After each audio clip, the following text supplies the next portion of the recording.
This is Optimal Finance Daily, episode 1513, 5 Ways to Involve Kids in the Family Budget by Chelsea of smartmoneymamas.com. And I'm your host and personal finance enthusiast, Diana Merriam. This is the show where I read to you from some of the best personal finance blogs on the web, with the author's permission, of course. Do you have a question you'd like answered here on the show? Go ahead and send it over to finance@oldpodcast.com and you will hear from me soon. Even if your question isn't answered on a Q&A episode, I do my very best to answer every email. For now, let's get right to it and continue optimizing your life. 5 Ways to Involve Kids in the Family Budget by Chelsea of smartmoneymamas.com. Teaching our children solid financial values, especially when we don't feel like we always have them ourselves, is a major challenge for a lot of families. It can be difficult to know what information is age appropriate, where to start, and how to answer the tough questions kids are so good at asking.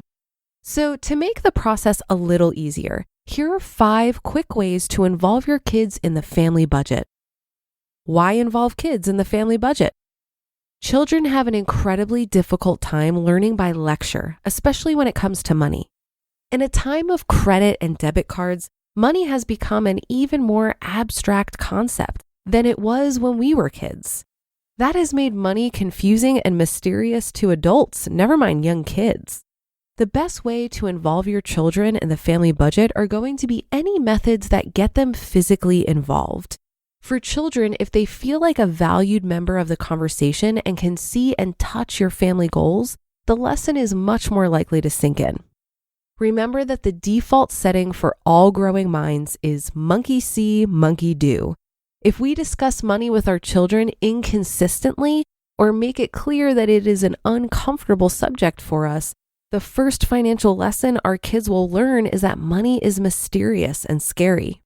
Your 5-year-old doesn't need to know exactly how much money mommy and daddy make. It won't make any sense to them anyway, but they are prepared for more than you think.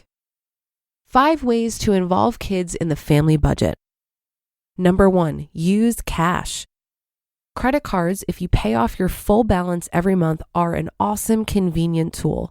But to young kids, it seems like you have a magical card in your wallet that lets you buy whatever you want. Pick at least one regular expense, like groceries, takeout, or toys, and determine to use cash for those expenses. Let your child see what $100 is, how much it buys, and how long it has to last. Make money real to them. Number 2, entertainment. At the beginning of the month, tell your kids how much money you have for entertainment expenses, like the movies, mini golf, and new board games. Brainstorm as a family which things you want to do, discussing price and value.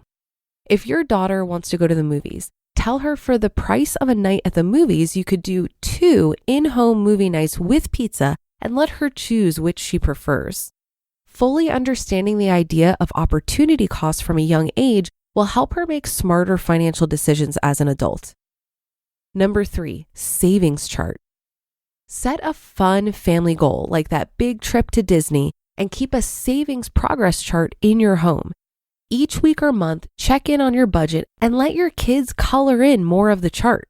This comes back to making money tangible.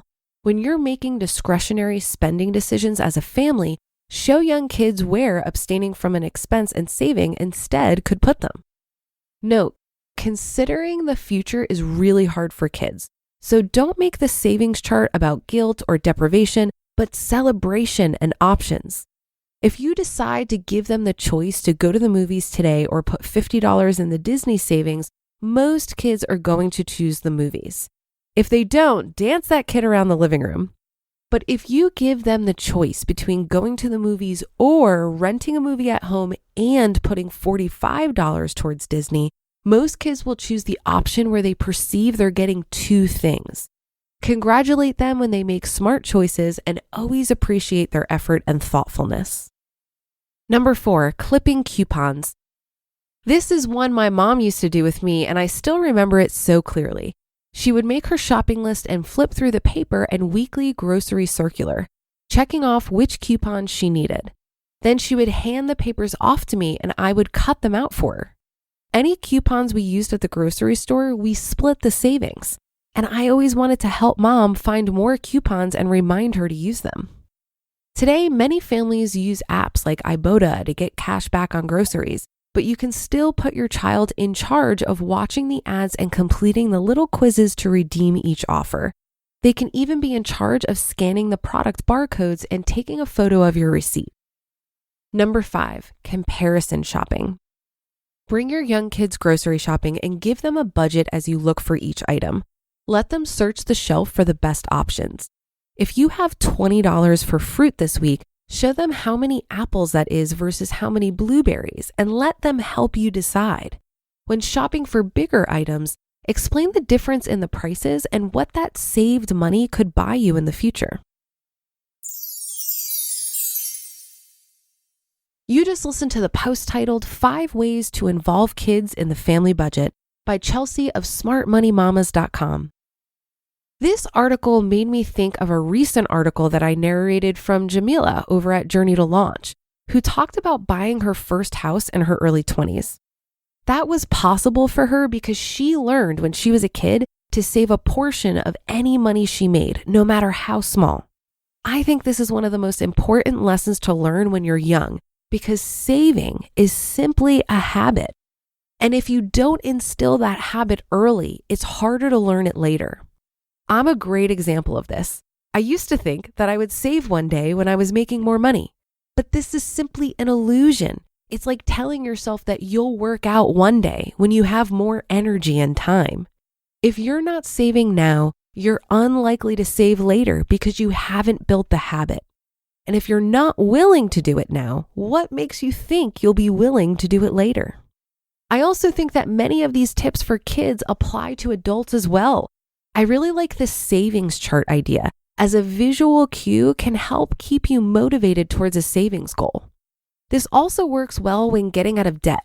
I personally used a debt reduction calculator that outlined a detailed payment schedule, and every time I opened this spreadsheet, I got to see my progress and recommit to my debt-free goal.